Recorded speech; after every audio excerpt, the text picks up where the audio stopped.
to our very first episode of Free Before 11, the podcast where nightlife, culture, chaos, and creativity all come together.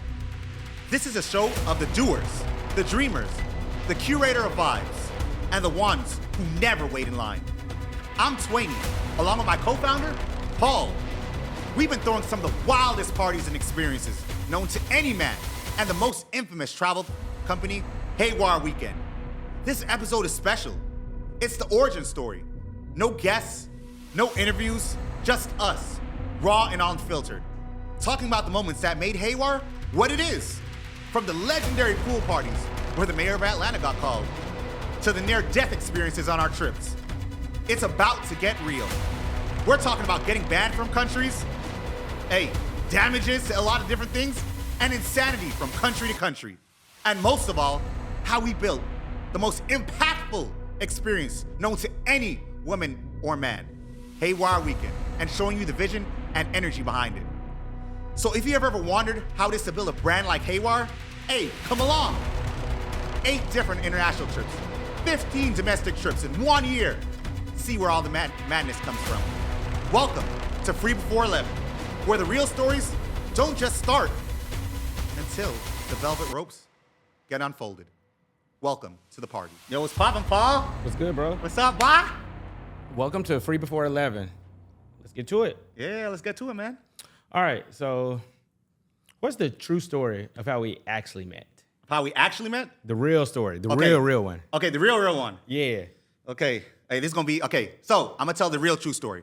I went to FAMU, and my boy Paul here, he went to Georgia Tech. And when we were juniors in college, we had high ambitions. I wanted to be an investment banker, and Paul did too. So I was at UBS Investment Bank, and Paul, he was at JP Morgan. And we went on this internship, right, through this program called SEO. And boy, oh boy, it was all the minorities on Wall Street, young kids, and we all were together for the summer. And we met up with each other, and I was like, this guy here, for some odd reason, he had zigzag socks, right?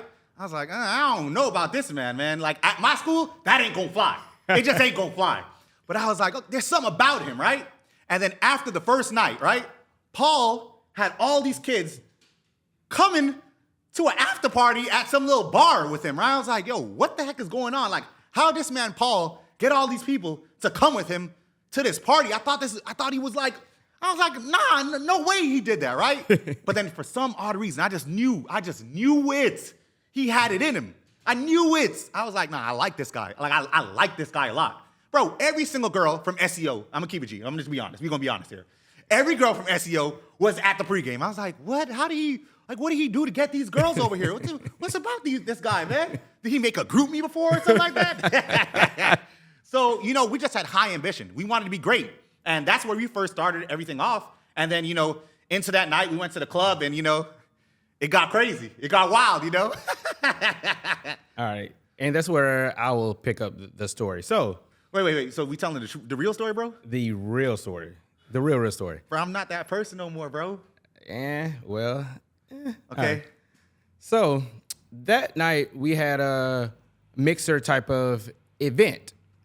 So then right after, everyone was lingering around trying to be like, everybody was sizing up everyone. Some people went home to get some rest and blah, blah, blah. Oh, yeah, and then they had that little seminar the next day at 8 o'clock, right? Exactly. The seminar, the Excel work. Exactly. Yeah, so we probably should have, but no. Why do that? No.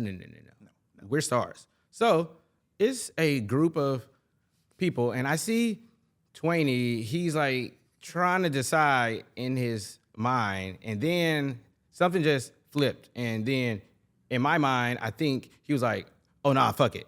So we go out, have a great night, pop bottles, do all that. Wild boy lifestyle, investment banker lifestyle. That is very true. It's work hard, play harder. And that's what we had to do. We had to play hard. So I'm sorry for doing that. Yeah. You good. And so that night, have a great night, pop bottles. Meanwhile, we have Excel training the next morning at 8 a.m., but that did not stop us at all. At all. It was probably a group like 20 of us or so. Yeah. Meanwhile, this was the first night, so I don't know everyone's name still. All I know is a bouncer comes up to me and he like taps me on my shoulder and he's like, "Hey, your friend got kicked out of the club." I was like, "Huh?" He was like, "Your friend got kicked out the club. He was having sex." I said, "Wait, what?" And so then I follow him out the club and the bouncer was like, "This friend." I look, it was Twainy Harding. I said, "Wow." Yeah, man. Yeah, man. And that is how we met. That's literally the exact night we met. And it was like, it's crazy because I'm like, yo, bro, my school told me I need to relax my personality. They said, Twainy, it's too much at times. And you're going to Wall Street, you got to make sure you act accordingly. So I was trying my hardest, man. But I'm going to be real. I just was like, it was just itching, every bone in me. I was like, oh my God. You could tell too, because you were like, it's Ivy League girls. Oh my God, we're gonna have fun. Like, it's crazy. So I just had to have fun, man. I had to let loose. So nah, man, that's literally the first night me and Paul met. Now, I'm not saying people should do that. Again, I'm an energy person, so yeah, if the experience is right. Even that night, I still have so many questions. Like, how are you having sex in the club? How'd you get caught? Anyway, yeah. But that's for a whole another day. Another day. So we'll keep this going along. Let's get to the hot questions. Yeah. What is the real reason you agreed to go in business with me? Yeah, man. Well, it's at first, it's going back to how I first met you. That's the confidence of someone wanting to be their specific and authentic and true self. Like, Paul, like, you really are one of the greatest architects of entertainment and experience in my mind, right? You understand energy so much, and you're so confident in being the exact person you are, right? And to me, just being your authentic and true self, I'm drawn towards that, right? Me personally, I'm Twainy. I know I'm like a hard pill to swallow for a lot of people. I know I'm an easy pill to swallow as well. But I also know that I love individuals that are their true and authentic self. And bro, you're true to yourself, bro. You gonna wear zigzag socks and banana shorts and feel like you gonna walk outside and people gonna like you? Bro, when we first met each other, bro, it's me and you and like there's 20 people inside the house and we pre-gaming and where we're able to control a room. Bro, a lot of individuals, to be honest, man, since I was younger, bro, they can't do it exactly like how we do it, bro. Like, just being honest. Like, I have a pre-game, I could control a room of 20. Easy. That's a fact. And how I saw it is, I saw this man, this confident individual, this dope dude that has all these dope, grand ideas. I was like, yo, I gotta rock out with him, man. And at that point, we were going from city to city. You're like, think about it, man. We were going to all the different events. At that time, everyone was going to Made in America. Yep. We would go to Made in America, pop champagne in the hotel, and get kicked out that night. And then on top of that, you was fine with it. I finally met somebody that is fine with it. We get kicked out. We're like, hey, bro, don't even worry about it. So my homegirl, she go to USC now. So I know her. She went to Georgia Tech first year, and she go to USC, and she got like 5 different homegirls that's gonna be in the house. They said we can stay. I'm like, oh my gosh, this dude is just like me. That's a real story. This dude is just like me. How did you remember that, bro? That's what I'm crazy, saying, man. So like, I just love an individual that is so authentically and true to themselves. And when I met you, bro, I just knew that this was a person that I would want to run through all battles with, right? And I think more than anything, you have to be in business and in partnership with individuals that you can trust, right? That's a fact. So if I fall back, I know Paul's going to catch me. I know that, right? And at this point in time, bro, we've done business for a very long time, man. Like 10 years. 10 years, man. Like, in reality, I'm married to you. You know my address. You damn near know the last. You know the last 4. I am. We got a joint business account, couple joint business accounts. Like, you know my last 4 of my social. I know you do. I know you do. Like, don't lie. So it's like, to be honest, bro, like I appreciate you. And I learned and I grew a lot with you. And I'm able to understand life in general. And, through this experience, that's the reason I would love to go into battle with you in any way, shape, or form. Not just in Haywire, not just in, like, entertainment, but in a lot of different aspects. And what I realize is that the greatest architects of anything are individuals that are able to confidently say, hey, I can trust and believe that, hey, I could go to battle with this man. That's a fact. I could go to battle. And I know that I could go to battle with you. So that's like one of the main reasons why I know for sure. We all good, man. We locked in. So that was one of the reasons, bro. Thank you. Thank you. Yeah. And for me, I'll say the reason I did business with you, because I remember when I was about to quit JP Morgan at the time. Yeah. I think I called you on the phone. Bro, you were walking out of JP Morgan. Yeah. And you said, I quit. Yeah, I did. And you called me while you walking out of an investment bank. Bro, that's what big wild. dicks do, bro. That's what we was talking about in Wolf on Wall Street, bro. That's a fact. That's what it is. You laid that stuff down. You didn't like what bonus they gave you. Said, hey, I'm not going to let life hit me. I'm going to hit life. Exactly. And most people, they just lay down and let this stuff happen to them. Get beat up. Nah, bro. Ain't no bitching. Just get up and keep on going. Let's go. Yeah, so then it was I remember I was like, oh, let's do something fun. And I was like, who is the wildest person I know? And I was like, At the time. 20. So I picked up the phone. He was in Miami, I think. Called him, told him the idea, and he was like, all right, cool. And he was like, let's do it. He didn't really ask any questions. So I was like, oh, shit. He was down, so I said, hey, let's go. And that's how we got here today. The rest is history, man. The rest is history. All right. Well, Paul, we've been through so much stuff throughout the years, man, and people need to know about it. So what's something people don't understand about the pressures of building a community like we have? Ooh, great question. I don't think people understand the work and the time that goes into it, and mainly the mental stress, because it is hard, because it is a 24-hour clock, especially in our business, because there's always things going on. It's very dynamic. Things move very, very fast. It's tough. So I don't think people really understand how much time goes into it, because it's like a job, but you cannot clock out. Yeah. So I think that is the hardest part that people don't understand. No, it's very difficult, bro. Like when we go into battle 24/7, our designer, Kojo, love you, boy. Like he lives in Ghana. Facts.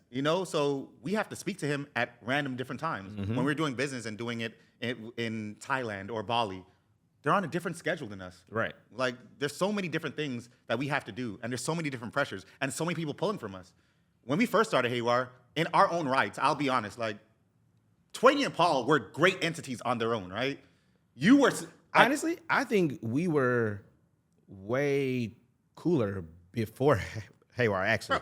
Because like a million times. Haywire it dulled us down. Actually changed our lives. It dulled me down for sure. It dulled you down. I know for sure that we've chilled out tremendously. But it's because the fatigue as well.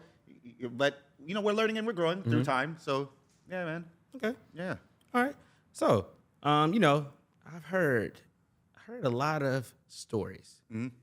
Because it's this school in Tallahassee, Florida, called FAMU.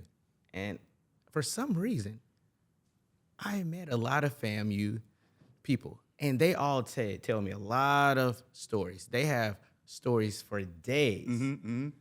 And I've heard stories about you as well. So basically, tell me about when you first got involved in events before me and you met. Yeah, so, in college, I did not believe in clubs or, like, being a promoter. Okay. In high school, like, what I was doing was I was just being myself. Okay. I did not believe in parties, none of that. We just having fun, like, natural fun. Okay. In college, never wanted to throw a party for money. The reason is because I believe that energy supersedes all of that. Right. So I didn't want to, like, take money from individuals and, like put them up to just like a money grab. I felt like we need to have house parties. No questions asked. So I was doing a lot of house parties in college. Free, and we had a minimum, right? 2 kegs and 5 bottle minimum. We wasn't having no party. And everybody at family could testify to me today. Okay. Hey, 2 kegs, 5 bottle minimum. That's what we come to the party with. We ain't asking nobody for money. We come to the party with 2 kegs, 5 bottles, and we want to go crazy. Now, I'm going to tell you, me and my boy Carmichael had a crazy house on Dover Street. Everybody at FAMU knows about it. If they was at FAMU during that time period, I'm a part of their top 5 experiences. I don't care what nobody say. Now, next, my little homies after that had they had a house with a pool in the back. Jordan Miles, Alex, all them boys, right? And we had parties there. And my boy Ryan, Biz, all them boys, we had a mansion. And we was throwing crazy parties. I'm talking about we go from this house to this house to this house. And I'm going to tell you this. everybody came through at least one of them houses Okay. in our experiences. But again, I believed not in taking money for anything. So I never wanted to be a party promoter. I thought that I needed to like be a Wall Street banker and I need to stay in the business route. And people could think that I'm like whatever they want to think. But I like having fun. But I do not take money for those type of things. But ever since I was younger, I realized that I just want to put a smile on individuals' faces. Okay. I thought that was my divine purpose, to put a smile on people's faces. Divine purpose. Yeah, regardless of anything, smile on everyone's faces. That's what it was. That's what I'm here to do. And, through Haywire, I've been able to keep on, exuding that energy of the smile on each other's faces. But, I did not believe in throwing any parties for any money. I was just doing it for the love of the game, man. And pre-games, crazy before the club. After the party, after parties. And I'm talking about we going after party until 5, 6 in the morning. So this pretty much prepared you for sure. Oh, that was just boot camp, bro. Right. Oh, that was just boot camp. FAMU, and even like high school, that's just boot camp. In high school? So in high school, I'm Seventh-day Adventist though. So Seventh-day Adventist. Let's Seventh-day hear about Adventist. that. Let's hear about that. So I'll tell you this about Seventh-day Adventist. We are funny people because we use some Bible toting, real ones, right? I was in Bible Bowl, drum corps, drill team, and we always want to be the best. So excellence actually was personified through church. Through being Seventh-day Adventist at my church, Maranatha SDA, you have to be the best. These older people, they not coming back to you saying you got second place in the competition. No, that don't fly at our church. You take that to like some other church, and I won't even say no names. But at our church, excellence is the number one thing. Sister Reynolds, all of them instilled that in us when we were little. My grandma, that's what I wanted to be, excellent and great. So that is what spawned from that part. And then after, just merged the worlds and just doing everything with love and understanding I'm here to put a smile on someone's face. Excellence with putting a smile gives me who I am today. I like it. Yeah, what about yourself, bro? So for me, thinking about it, I've always been tied to events my entire life. Gotcha. This sounds crazy, but I remember the first time I understood what it meant to throw an event. It was my slumber party sleepover in the 4th grade. Let's go! I remember. Let's go! Because I remember people were mad because they didn't get invited. And then I was like, oh, shit. And that's when I saw, okay, people want to be in a community. Yeah. And so ever since then, I've been trying to invite people and bring as many people as I can around me, to just grow, and whatnot. So then from there, in high school, me and my friends through events, and college, just doing things just to be around people and to give them an escape. Gotcha. So I've pretty much been doing that my entire life. And to be honest, I see you doing it every day since I met you. Like, you're the one that's going to make sure there's a pregame going at your house, and you're going to make sure you're buying all the alcohol. At a certain point in time, Truly's was your best friend. There would be around 2-3 cases in your house. They would say stocked in the fridge. At any point in time, because you want to make sure that people are having a great time. Sometimes, even to this day, I'm like, Paul, you spreading yourself too thin for these people, bro. Please stop, man. Worry about you. But I love that about you because you're always doing it for the people. And I think that's one of the biggest things about us. That's why I see what we do with Haywire. We're always giving back. We want to make sure that girl had the greatest time of her life. That's a fact.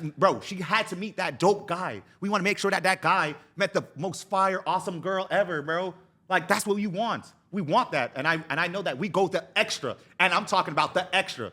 The biggest smile for everyone to get that experience. Yeah, I will do anything to make sure everyone does has an awesome time, and I know you will too. And I know that is also another reason why I love rocking with you, bro. Appreciate it, bro. That's what's our embodiment is, bro. That's our DNA. It's a fact. Yeah. So I just spoke about Haywire. So be honest, man. What's the first moment you realized Haywire wasn't just a trip? It was a goddamn movement. So, to be very honest, I knew Haywire would be a hit the moment we came up with the name. Okay. Because the name itself is electric, and you can use it as an adjective. Go Haywire. It was Haywire. So at that moment, I said, oh, this shit is going to be gold. Let's go. But the moment, if I needed any validation, the first trip, 100 people, Turks and Caicos, the champagne party. Showers. Yes, there was nothing there but alcohol and champagne. That's it. And that party was insane. And at that moment, that's when I saw, okay, this is real. No. And I couldn't describe what was going on. Yeah. But it was it was almost like I could see everything. Yeah. It was like outer body almost. And I was like, what the fuck is this? Yeah, man. And I saw just everybody having fun. I said, oh, we got a fucking hit. Yeah, man. And it was all pure, true fun. Yeah. I see all these people, they always talking about fun. That's why it's also so hard for me to go out now, bro. I feel that. Like, it's not because I don't want to go out. I've done this to the highest level. Like, nobody could tell me I ain't do this. I did it all. I did a keg stand longer than you. I drank longer than you. I understand this stuff way more than you. I ain't even going, no ego, just real truth.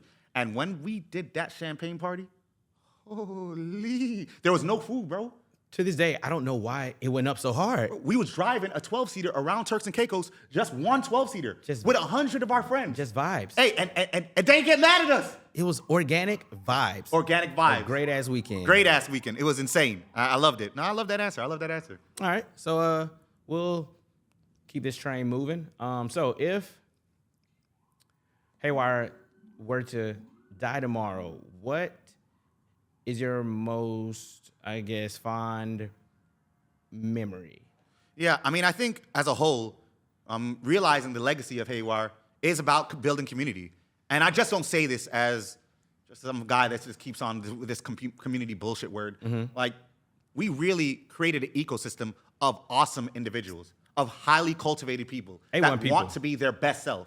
And, you know, this permeated not just through Haywire trips, they brought it to their cities, right? Well said. So all the sub-cities in the country, Atlanta, you got DC, you got New York, they're all bringing it to their, like, this Haywire energy, right? What is the Haywire energy? You know that who a Haywire person is. They're the most fun people. They're the people you want to be around. They're the people that are bringing the energy when they go to any party. And then on top of that, bro, these people were getting money. Like, please, get out. Like, Haywire is not a cheap trip.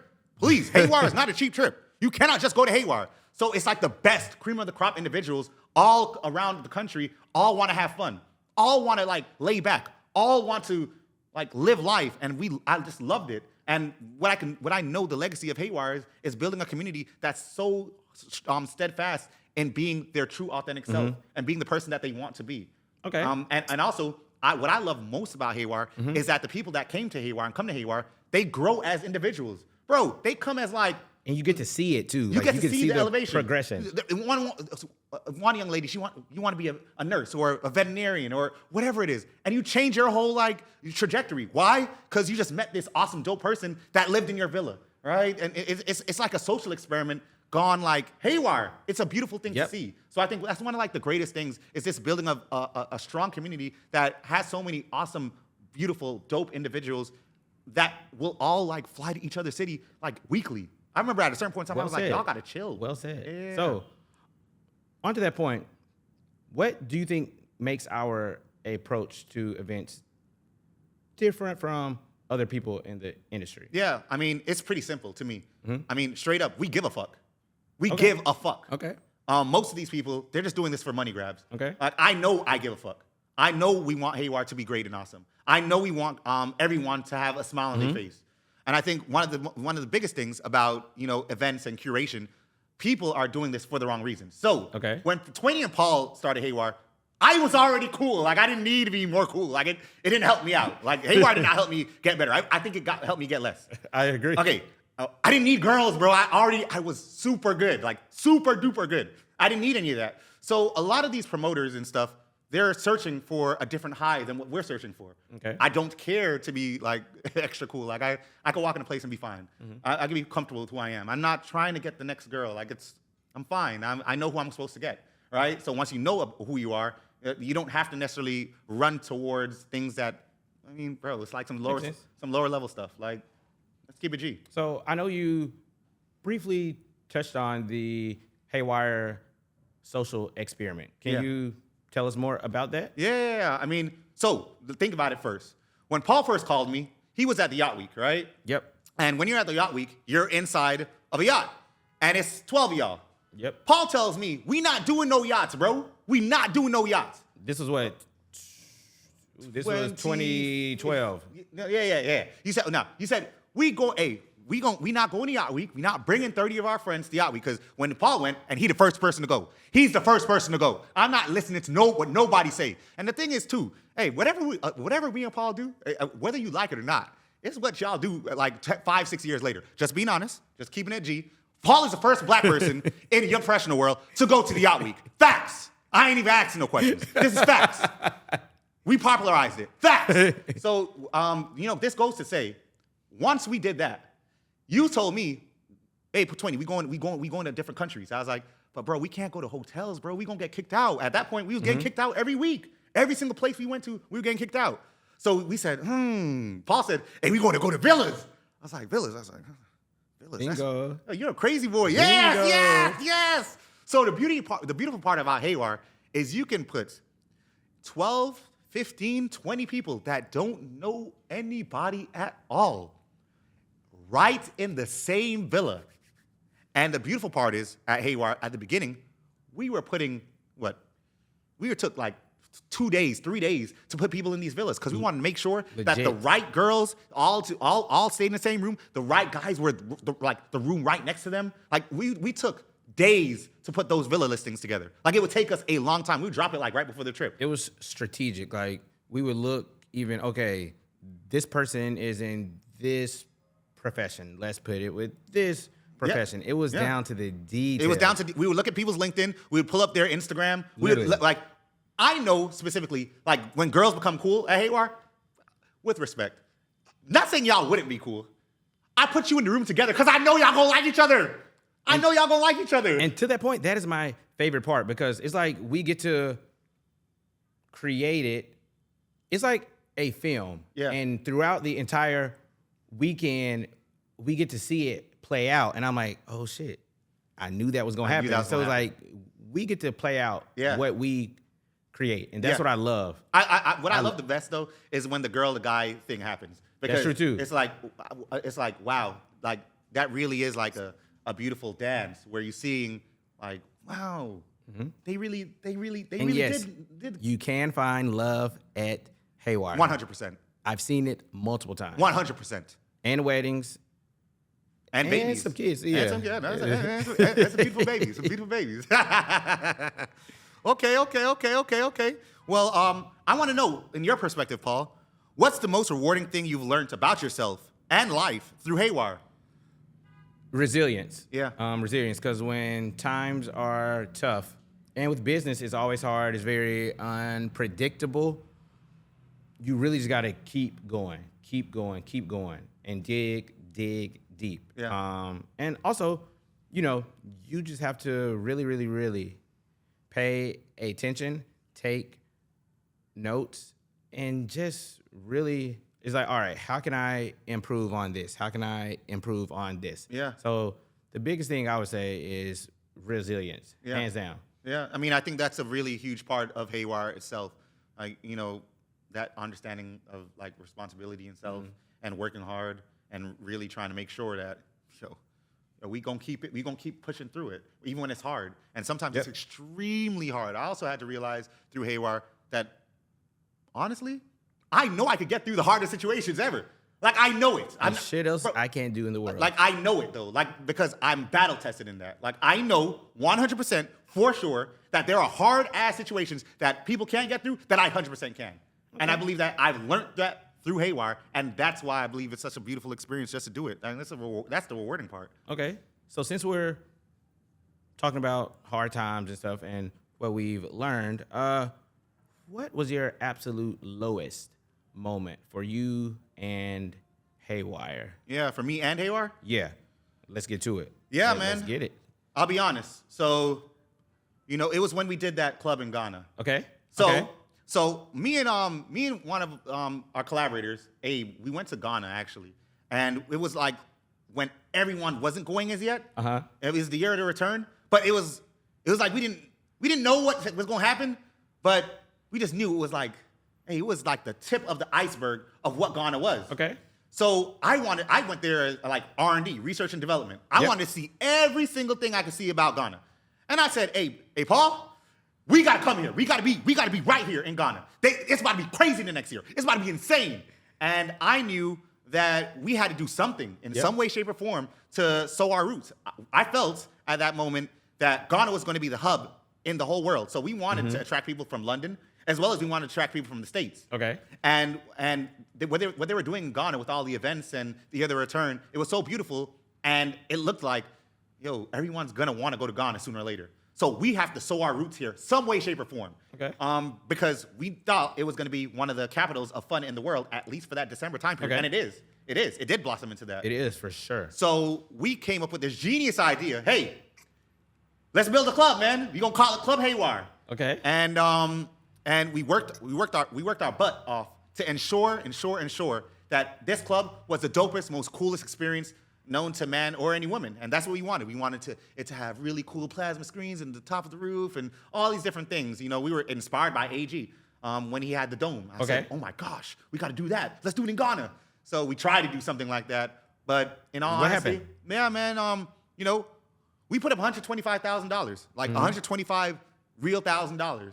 And that was, at that point, was the most money we invested into anything we've done. Right? We've invested a lot of money into like different events in close succession, but into one single thing, Okay. you know, that was a lot. Yep, And we sure was. really thought that everything was going to work out. And that was the first moment. We usually put all the energy in everything we do on ourselves, right? Correct. We're always down to die on our own sword. Correct. Now that could be bad though, because we do put a lot of pressure and we do spread ourselves thin. But we know that we're going to get it done, right? So at that moment in time, it was difficult because we were trying to, you know, put things off on other individuals and, you know, trust and believe, because I'm not in Ghana.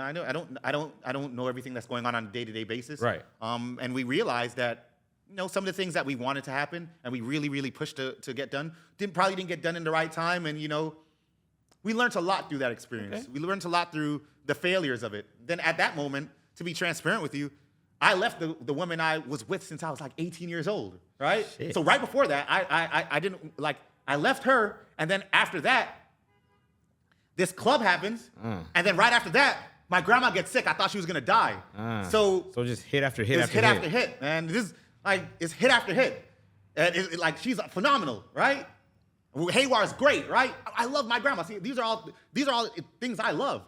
But things started going a little haywire. So it was a very tough time for me, and I maybe rebooted maybe right before that Colombia trip. But it was very difficult time for me, losing all that, and then on top of that, you know, I just thought it was gonna work, and it was Yeah. very hard for me, bro. Yeah. It was very hard. Yeah, and I think for me, the part that was so hard is we knew it could work. We knew it could work. We knew it could work. We knew it It could just came down to the execution of it. Yeah.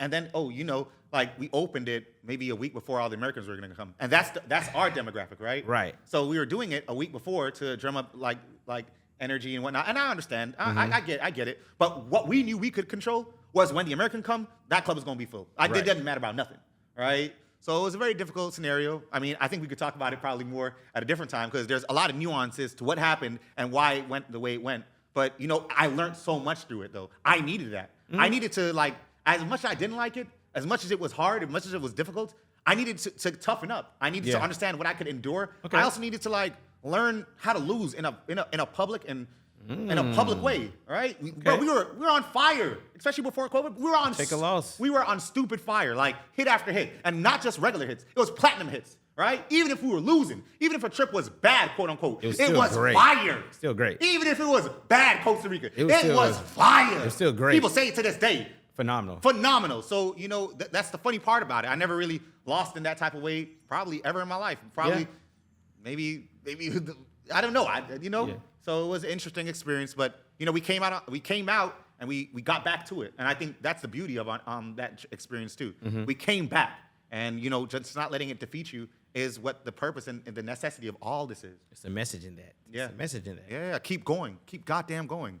Yeah, okay. So Paul, I actually want to ask you a question. Let's get it. All right. So some years we've managed to pull off 8 international trips, right? 15 domestic weekends across countless cities. Very much so. Hey, chaos, police, all that stuff. How the hell do you keep your shit together through all of that? So, in one sense, Yeah. I don't think we did keep things together. Yeah. We were going so fast. I don't think we even knew how fast we were going because it was trip after trip after trip. Yeah. So we just kept trying to put out as many trips as possible, which I think there's a positive side and a negative side to that as well. Yeah. Because a burnout is real. It's real. And we weren't taking the best care of ourselves. And like mentally, I know we were not. It was just what experience can we provide next? Yeah. So we almost became a slave to our brand. Yeah. Because we didn't know when to say, okay, we need to step back, yeah. take some time for ourselves. If there was a month where there was not something going on, we thought it was a problem. We thought it was bad. And so it was honestly like a toxic relationship. Exactly. The more I think about it. Because as much as I loved it, I was starting to hate it. But I loved it, though, at the same time because of the people. Yeah. And I love seeing a smile on their face. Yeah. So I don't think we managed it the best, to be honest. I think we could have did a better job. But that's always easier said than done. Yeah. Because hindsight is always 20/20. Yeah. So for me, and I would like to tell any business owner or anybody in general, be sure to take time for yourself. Yeah. Because we were just going 100 miles an hour. So I think we built a great brand, but I feel like we could have built a better business.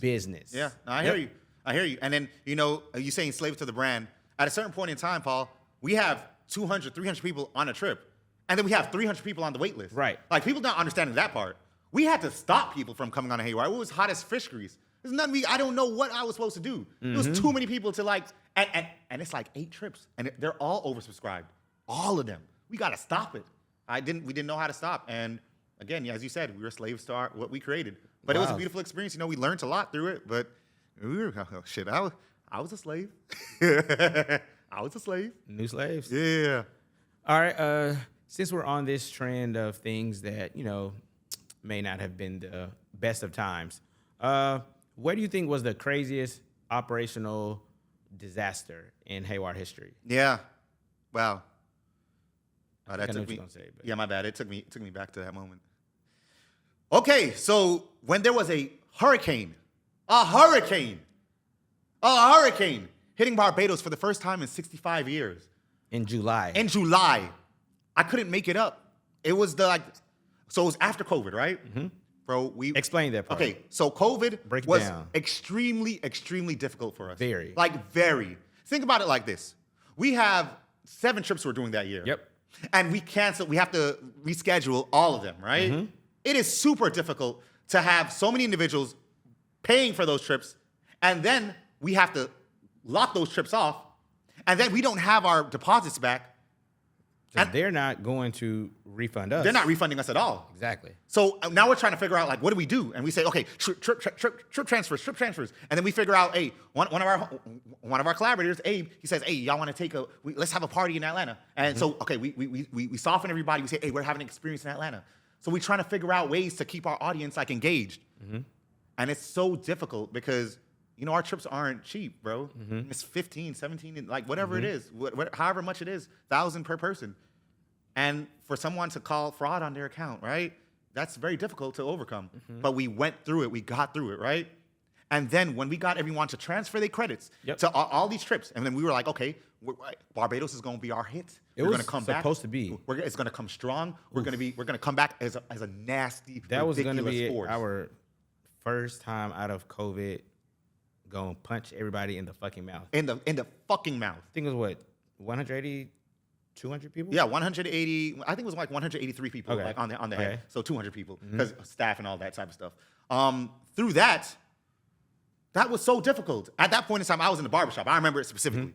And and the Ministry of Tourism, we were working straight with them the whole time. They told us, hey, air traffic control told them that no one could come in the country. I said, wait. You guys said everything was good. They said the airport was closed down.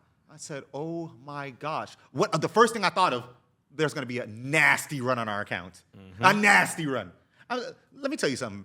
To wake up to your account being a negative $70,000 the next day is a very difficult thing to do, especially while you're in Barbados. It's an extremely difficult thing to do because people are going to call fraud immediately, and there's nothing I could do about it. It was so difficult. It was so hard during that time period for us. But you know what? Again, it's your resilience. You got to keep going. You got to keep fighting. You know, this is what we're made for, man. This is everything we went through in our 20s, bro. I know I could beat anything down with some smoothness. Paul, there's times I know you in the club with $0.00, and you look like the happiest man in there. The happiest. That's a fact. Because you know, That's a fact. hard parts look good on us, bro. Yeah. I know it's very difficult for you because at times, people just looking at you like everything's always good all the time. No, it ain't. But you're pushing your way through it. Exactly. You gotta fight through it. Got to fight through it. So you know that was one of the most difficult parts for us, man. There was a hurricane. We still went through it. We had the parties. People still had a grand time. People did. It was so funny. Like there was still 50 people there because Haywire people is so funny. They came to the island like a day or two before, so because they were trying to get the flight deals. So we still had to like have the trip, and then after that, Haywire people are crazy. So everyone went to the airport the next day because we thought everything was going to be fine. The Ministry of Tourism told us it's going to be open. Air traffic control said they could go through. The next day, they were at the airport. Now this is when my heart dropped. I said, "Oh my gosh, bro." So this was Air traffic control. Saturday, right? Saturday. Air traffic control closed it again. Exactly. I said, oh my gosh, bro. So now day one, they can't get there. Day two, people are still stranded in the States. And FY, we got to restructure all of our events. Now Beach Brunch is not the same time. Right. Now we got to put like an event, a different type of event around. So Like we were expecting 200 people, and we had about 50 there. Bro. But we still had to make them have a great time. And then on Sunday, the infantry came. Like maybe 80 extra people came on Sunday. These people are crazy, bro. I can't believe they actually stayed too. They're nuts. They're nuts. They're nuts. So yeah, that was one of the most difficult parts of Haywire. You know, one of the biggest natural disaster that we ever had. Like, that was agreed. That was tough. Fully agreed. That was tough. All right. So I have a question, Paul. Yep. Have we ever been blacklisted, banned, like kicked out of any country? Let us know, man. Let the people know, man. All right. Well, since you asked that question, Yeah. we've never been officially banned from anywhere. Yeah. I'll say specifically Turks and Caicos. I will never forget this day. We were planning our second trip there, and we were actually on the island doing some pre-trip work. Yeah. And we got a call, and they said, hey, can you all come and meet with us? How Crazy. they knew we were on the island, I don't know, but they knew exactly. They got a detector on us. Right. So we roll up. We come into this boardroom. Yeah. We see a man sitting down, and the man, I was like, wait, I've seen this man before, because his photo is also on the wall when you come in. Come to the airport. The Minister of Tourism. Yes, sir. Was sitting right there in front of us. So I Yeah. said, oh shit, this is gonna go real, real good. Yeah. Or real, real fucking bad. Yeah. So I was like, eh. So he pretty much told us, he was like, hey guys, you all bring a lot of attention when you come to the island. So I would prefer if you all would rebook. Yeah. And change your date so the island could be of better support to us. Because essentially what he was saying is when we come to the island, specifically Turks, all the locals and everyone comes everywhere. Well, for sure. We go. So we bring big crowds, big crowds. So we did dodge a bullet with that one, kind of. Yeah. I mean, if I'm being real, during that time period, there's a reason why this happened. Paul, the first trip, we burnt stairs. Like, let's keep it G. We burnt stairs. They had to pump out the water in two of the pools we were in. Literally, two of the pools we were in, they had to pump out water because they said it was too soddy. Let's just say it was champagne. It was champagne. It was champagne. Yeah. It was champagne. It was champagne. It was champagne. Champagne. So, I get it. And, you know, a hard part for me, well, my lawyer told me we can't talk about that one. Can you give a little more? Man, the embassy had to take my passport. I was in the police station at gunpoint. Like, I don't want to talk about it too much. Okay, though. I don't want to talk about it too much. I ain't even going to say the country. I ain't even going to say the let's country. not touch on that. Yeah, let's not touch on that. Let's not touch on that. Let's not touch on that. Yeah. Yeah, man. Well, actually, I know there's this part, man. So we got a segment in our show. It's called "Damn, You Got Motion." That's funny. I like it. So every part, we're going to talk about a "Damn, You Got Motion" segment. And one of the moments where I know we had for show motion.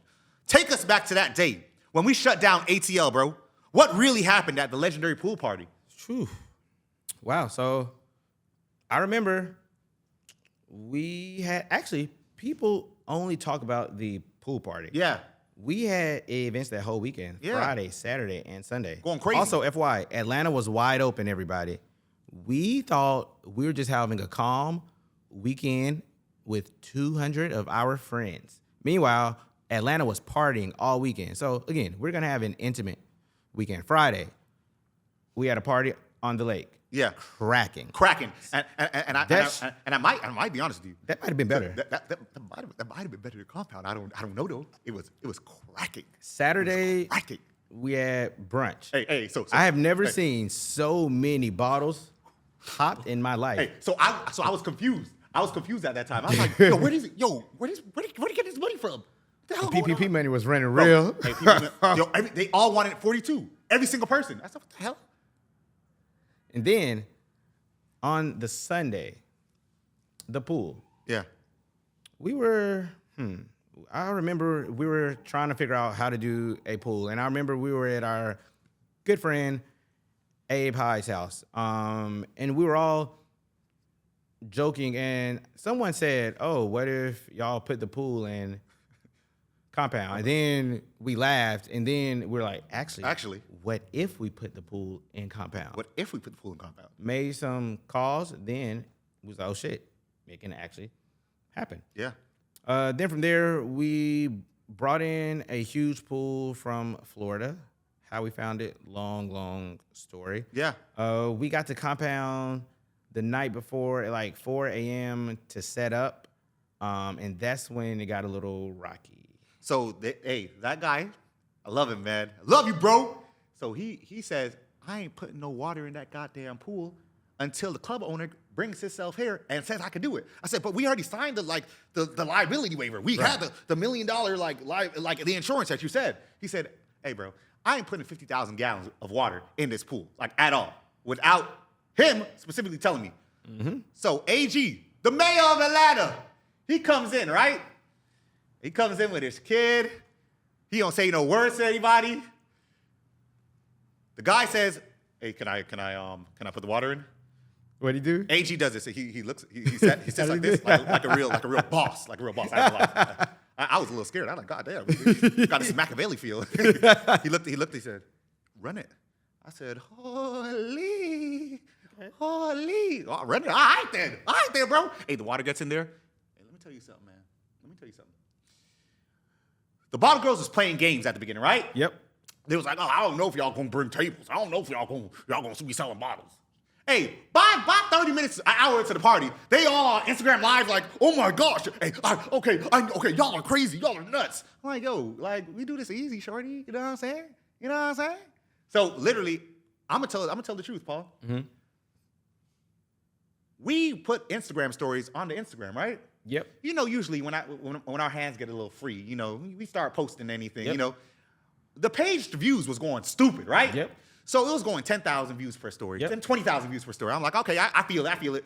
Then 30,000 views. By the time we woke up in the morning, we was at like 60,000 views per story on Instagram. That is true. I said, holy moly. It caught fire. Oh, it caught wildfire. And it was funny too, just seeing people online. Everybody's pissed. And like, y'all are partying. They got these think pieces on us now. We are safe. These people live by themselves, yep. blah, blah, blah. Bro. And we're all still alive. Facts. Facts. No.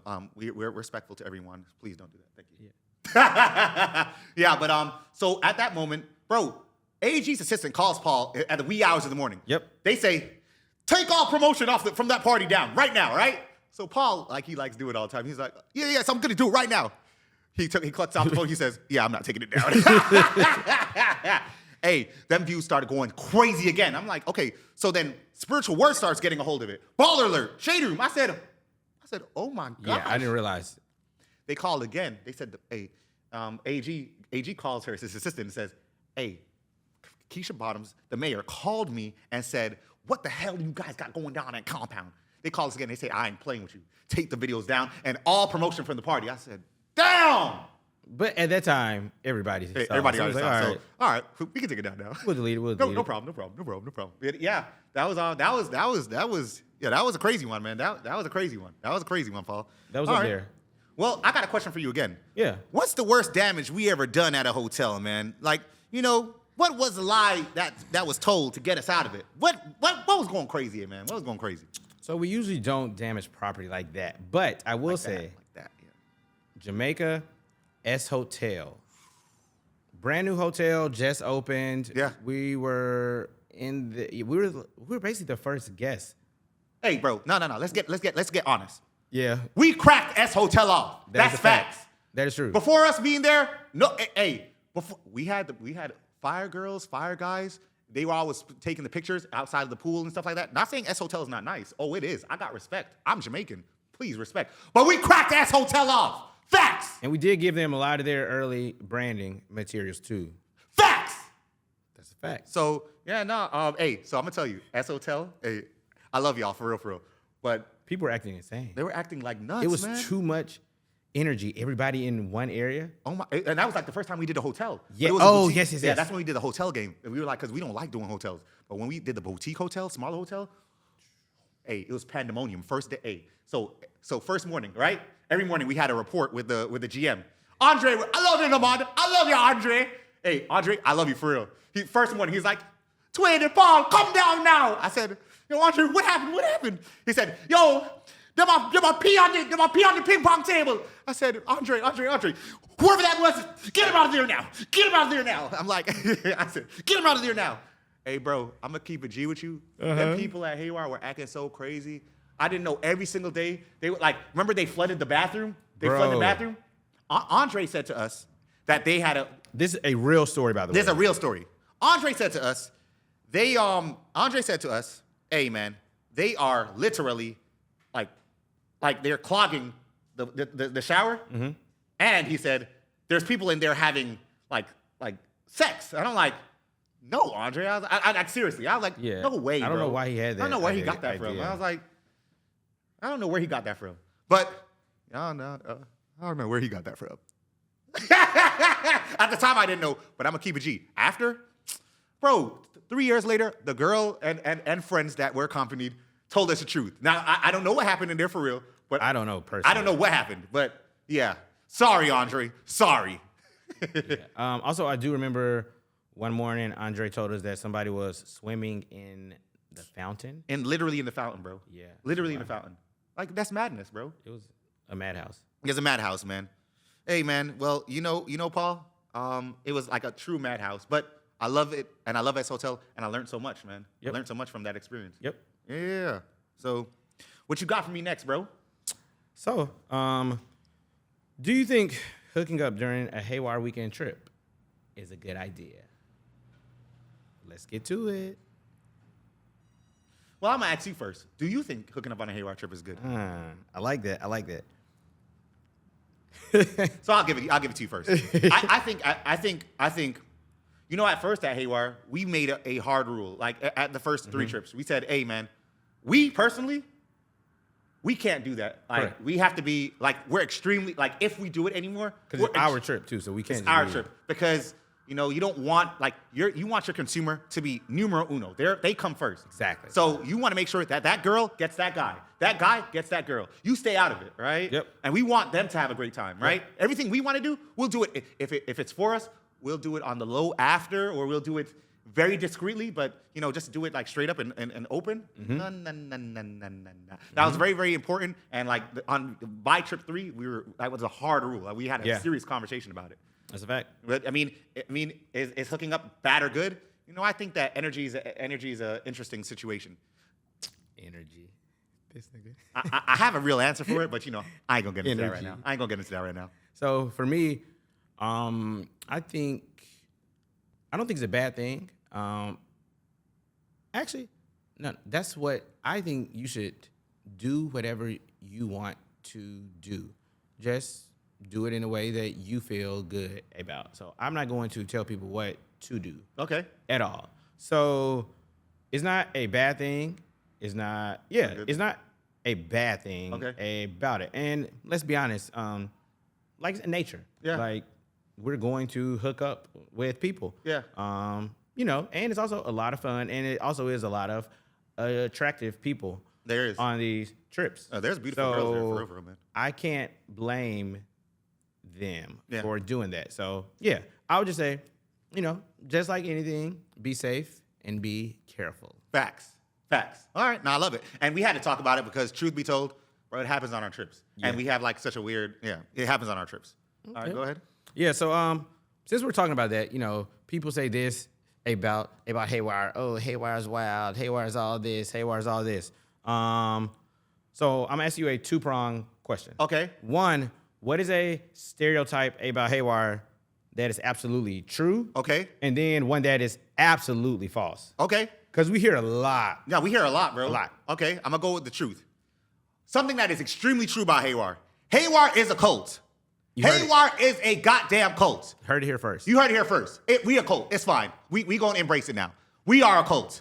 We are a family, goddammit, and we love each other. So I don't want to hear nothing out of any of y'all out. Yes, we're a cult. It's fine, no problem. Yeah, we like chilling with ourselves. Yeah, we like going crazy. Yeah, we like being wild. Yeah, it don't matter. It's fine. We take ownership of it now. We are a goddamn cult. No problem. I take that upon ourselves. Like, bro, I'm not going away from it no more. What's it? We lit, we have fun, bro, and we don't care. We don't care. Please, we don't want to hear what y'all got to say. Grow If you're a up little if you crab in the want bucket, go do what you want to do. Be all fake grown up, please, bro. And I hate when people do all that extra stuff. The I'm fake like, grown bro, up? like let's keep it G, bro. Like you didn't do nothing that I don't know nothing about, bro. I had, bro. We could do whatever job we wanted, bro. You don't have to fake act grown up. It's not that serious. Please, like chill.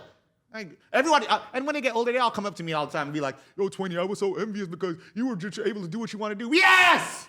Yes! Hell wrong with you, bro? Like, Okay. seriously. Okay. All right.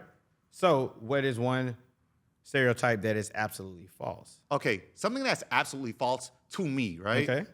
Something that's absolutely false to me is Haywire is not an orgy. It's not a sex fest to me. Ain't gonna lie, I be hearing some wild stories. I'm like, all right, our trips are wild, but come on now, it ain't that wild. It ain't that wild, bro. Like they take it too far at times, bro. I'm like, yo, it's not that deep, man. I have realized though that the people who be doing the wildest things are the ones that be like, oh, Haywire is too wild. No, Bro, a lot of us are just there having a great time, Bro. having fun.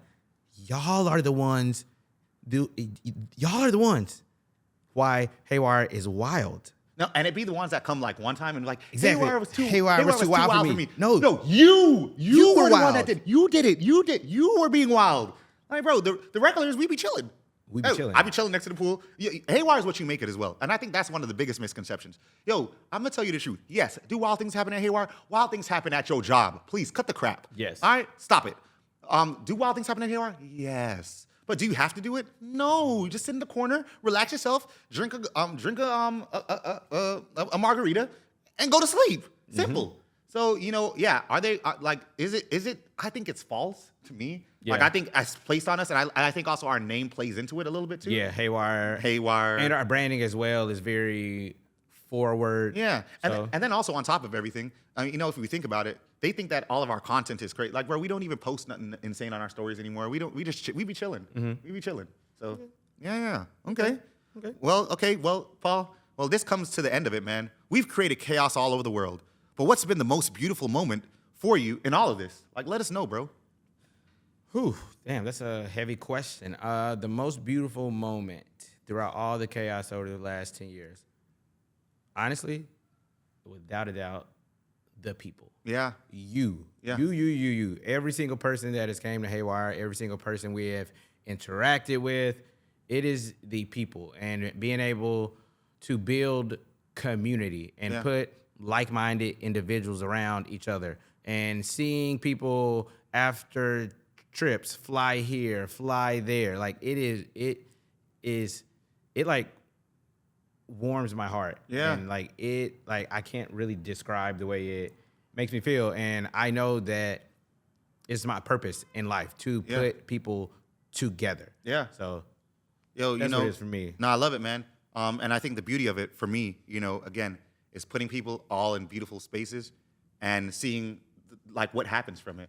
And again, via my purpose is putting smiles on individuals' faces. it really ties in line and it lines up perfectly with it. Haywire has made me learn so much about myself. And then on top of that, I've learned so much about people through Haywire. And I've been so appreciative to be in this position and this humbled position to be a servant to everyone. And me and Paul go through everything through servitude. And what I've realized through this overall experience is that people are everything, community is everything. And, you know, in totality, I'm getting the opportunity to give to the world what, I've dreamt of doing this since I was a little kid. And I'm so appreciative to you guys that you've bestowed it upon me to be me and to accept me as me. So I can never like throw away Haywire. It's my first baby. Yeah. And I love it so much. I'm so appreciative to it. Yeah. Yeah, maybe I'm a different person today, but at the end of the day, bro, I'm so appreciative for Haywire. I'm so appreciative for who I've met through Haywire. Definitely. And the experiences we met, going all over the world, going to different places, and, also starting this dope podcast that we got. Yeah. 3 Before 11. And yeah, so that pretty much wraps it up. We have a lot in store, so stay tuned. Stay tuned for the greatest guests, dopest people, and hey, welcome to the party, because it's 3 Before 11. Oh, yeah. Girl, I'm so glad you came. Let me put you on game. Baby, it's free. Free before 11. Yeah, yeah. Oh, yeah. No, the vibes are too